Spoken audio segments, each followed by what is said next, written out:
What is going on, everyone? Here again, and here for you, some Call of Duty Black Ops 2, playing some Domination, this time on the DLC map Grind. And ladies and gentlemen, we're going to be using the R870 for this gameplay. And the R870, this is an older gameplay, mind you, is one of my favorite guns in the game, and Grind is probably my favorite map in the game, which is nuts to me. I never thought it'd be possible, I never thought that we would see the day where, at least in my opinion, I believe a DLC map to be the best map in the game. Black Ops 2's got some pretty good maps. There's a lot of maps in this game I like. But I find it crazy that a DLC map is my favorite map. Usually, like from prior games, Modern Warfare 2, Modern Warfare 3, Black Ops 1, you find that the DLC maps are just kind of meh. They're pretty good, but they're not fantastic by any stretch of the imagination. So I find that interesting. I find it interesting about the map Grind. At least in my opinion, I really like it. Let me know in the comments, what do you guys think about the map Grind? Is it good? Am I crazy? Am I alone in this? I like the way it plays. I like the way it looks. I like everything about the map. I really do. But I digress. What we're going to do for today's video, guys, is today I want to talk about Black Ops 2 in general, and I want to give it a report card. I did this with Modern Warfare 3, and I figured we're going to do this with Black Ops 2, and we're going to rate all of these maps and all these guns and this game as a whole based upon a pretty standard scoring system. So what we're going to do is going to be A through F, A, B, C, D, and F. There's going to be 5 grades. And there's going to be a total of 6 different values that we're going to be reporting on. We're going to be reporting on maps, gun balance, score streaks, spawns, DLC, and replay value. Then at the end, we're going to combine them all up, and we're going to go ahead and get the total score for the overall report card for Call of Duty Black Ops 2. Let's hop on into this with the first one. It is going to go ahead and be the maps. So the maps, I believe, in Black Ops 2 are pretty good, but not the best, right? Maps like Grind, honestly, would be my top 5 maps of all time. I like Grind a lot. Grind is a fantastic map. It's very good. And there's other maps in the game which I also really like. I really like Standoff. Standoff plays really well to me for just about any game mode, especially Search and Destroy. It's really competitive in Search and Destroy. Then there's maps like Raid, which I do well on just about every time I play on it. Actually, my only 100 plus gameplay on the Black Ops 2 actually came from the map Raid. So I like the map Raid as well. Raid is also a fantastic map. I'm trying to think. Slums is another good map. There's a lot of maps in this game I like, but there's other maps I don't like. There's Turbine, which is just Drone, don't like that map either. And there's a few DLC maps, like Pod is a DLC map I really don't care for personally. Overall, the maps are pretty good.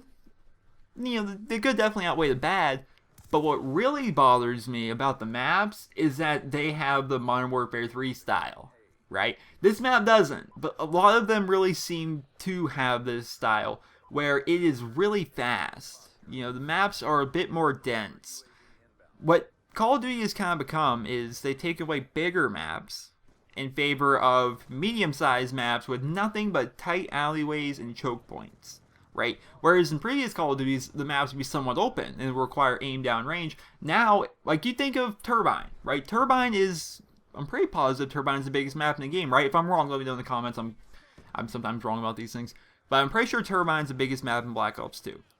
And you think of it as a big map, but it isn't. It's a map that's broken down into 3 sides, which are 3 very long alleyways that are like just completely broken up with all kinds of different things, right? So let's say you're coming from the A flag on Turbine, and you want to go down the middle. You're going into the airplane.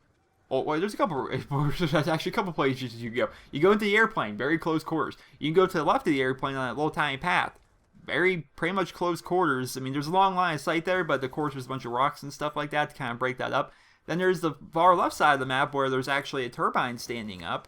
And did I call it an airplane? It's not an airplane in the middle. It's actually a fallen turbine. I always get that wrong. But on the left side, there's a standing turbine where I believe the B-bomb, or perhaps the A-bomb, I'm not positive, and Search and Destroy is. Pretty close quarters. It's a big map, but there's so much. They just throw stuff all over the map that make it so you have to walk around it or jump over stuff, and it makes bigger maps feel more close range. So overall, I'm going to go ahead and give the maps here on Black Ops 2 a C, an average. Nothing exceptional about the maps here in Black Ops 2 in my opinion. Let's move on to the next one, which is going to be gun balance. Black Ops 2 is a balanced-ass game, isn't it? I like Black Ops 2. Now, it can be said, the R870 is overpowered, Nero, what are you doing? The game's not balanced at all. Yeah, not really. I did a video on this, and a lot of people didn't see it, because it was actually about G Fuel. It was a giveaway for Gamer Labs. But in the gameplay, I was playing Black Ops 1, the original Black Ops, using the stakeout. The stakeout pump-action shotgun, everyone hated. And I think I got about 70 kills that game, and I was running through people the same way I run through people with the R870 here in Black Ops 2. The stakeout's no better, no worse. The only disadvantage the stakeout has from the R870, honestly, is the fact that the stakeout's got a 4-round mag, whereas the R870 has an 8, or in my case, some cases a 10 or 11. But, stakeout's just as good as the R870. It's really not that overpowered. In my opinion, the overpowered part of the game would be the sniper rifles. And somebody said, oh, sniping takes skill, it's quickscoping, it's talent. What bothers me about snipers is not the quickscoping, because that's been around forever, right? I understand that.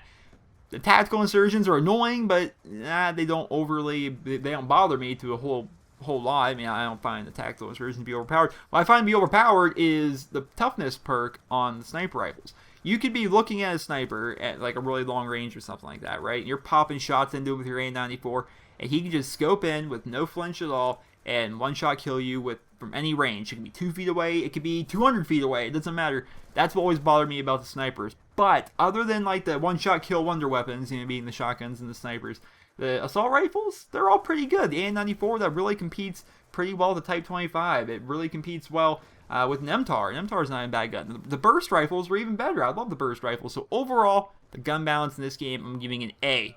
Fantastic stuff. Scorestreaks. They changed up killstreaks to scorestreaks. Now, in some cases this helps, some cases this hurts. I've had times where I've gotten a swarm with only 5 kills. Then there's other times where I've gone on, a 10 kill streak and I don't have my VSAT. It's really hit or miss. It forces people to play the objective, but still I find that when you play with random people anyway, that they still don't play the objective. It was a cool idea, but I'd prefer to go back to normal kill streaks. To be perfectly honest, that's my opinion. You can disagree. That's fine. It doesn't bother me none. I won't lose no sleep. We're all friends here. But I'm gonna go ahead and I'm gonna give Scorestreaks a C. Not too happy with Scorestreaks as compared to kill streaks. Next, we're gonna go on the spawns. So the spawn system in Black Ops 2 is pretty similar to Modern Warfare 3. Yeah, I've talked about this many times. You have the original Black Ops, right, where the enemy team is way behind. Your team's on this side, their team's on this side. You meet in the middle for a fight. You have safe places to spawn. That's kind of how it works. And Modern Warfare 3 kind of got rid of that, where the spawn traffic patterns are just like a child's painting and real goofy, right? Black Ops 2's got basically the same thing, but they fixed it. They made it a bit better. And for that reason, I'm going to go ahead and give the spawn system a D. Not an F like I did with Modern Warfare 3, but a D. Nice, solid, respectable D. So, I'm not a big fan of the spawn system in Black Ops 2. Next one, we're going to be talking about DLC, downloadable content. So that gameplay you just finished watching, or getting close to finishing watching, is on the map Grind, which is a DLC map, right? Like I said, probably my favorite map in the game. I think the DLC with Treyarch games, you get so much more bang for your buck than Infinity Ward. There's elitism within gaming, right? People claim, oh, the Xbox is better than PS3, or the PS3 is better than the Xbox, or Infinity Ward's better than Treyarch, or Treyarch's better than Infinity Ward. Call of Duty's better than Halo, Halo's better than Call of Duty, whatever. There's elitism. People pick a favorite and then they stick with that. One of the things I see, and I don't understand how people can even argue it, is fans of Infinity Ward saying that Treyarch sucks and that Treyarch's DLCs are rip-off and that they rehash maps and that's horrible stuff. And let me lay some knowledge on you. So what we got with Modern Warfare 3 was 3 DLC maps for $15. Those 3 maps consisted of 2 normal maps and oftentimes a throwback map. Well, actually, in Modern Warfare 3, Modern Warfare 3 only brought back terminals. So mostly in Modern Warfare 3, you got 3 new maps for $15, which was an Infinity Ward game. Modern Warfare 2, 3 new maps for $15. And one of those maps was an old map every time. So, you actually got 2 new maps plus a rehash for $15. With Black Ops 2, we're getting 3 new maps, completely new maps, a throwback map, a rehash, so that's 4 maps in total, one time a new gun, and every time new zombies at the same time. And new zombies, of course, comes with new zombie weapons, new kinds of things like that. What, for $15? Same price as the 2 maps you bought for Infinity Ward Modern Warfare 2. You get 4 maps plus zombies. The Treyarch DLC is fantastic. If I could get, I'm not having plus or minuses here, but if I had a plus system, this would be an A+. But we're giving DLC an A. DLC is great stuff. And replay value. Replay value in Call of Duty is really, really high. If you go ahead and look at the time played versus how much money that you paid for the game. Let's say you bought the game, you got all the DLC. Overall, it's going to be about $120, but you put 10 days into the game.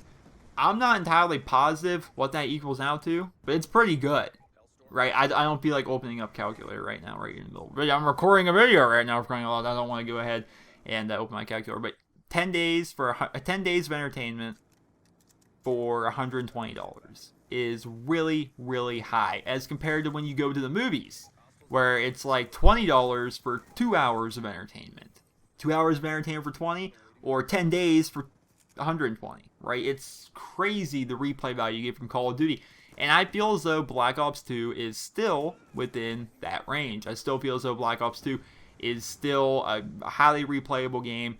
If anything, the rank up system was a bit fast, to be honest. You could make it to the max rank in the game in probably 5 days of playtime, whereas in previous Call of Duties, it would take you at least 10 days of playtime to get to the maximum rank. So, in that regard, it kind of hurt a bit. Lots and lots of people end up resetting their stats here in Black Ops 2 because they wanted to continue playing the game, but part of the game, of course, gets a little bit stale when you're not leveling up, at least to a lot of people. So people had to reset their stats, but other than that, the replay value is still pretty good. I'm going to go ahead and give replay value a B. Overall, I'm going to give Call of Duty Black Ops 2 a B. It's a good game. It's a solid game. The maps are decent, right? The gun balance is pretty freaking good. The DLC has been fantastic. And the replay value, of course, is still Call of Duty. What they need to work on would be spawn system. And they need to, in my opinion, make the maps bigger and make the score streaks go ahead and become kill streaks again.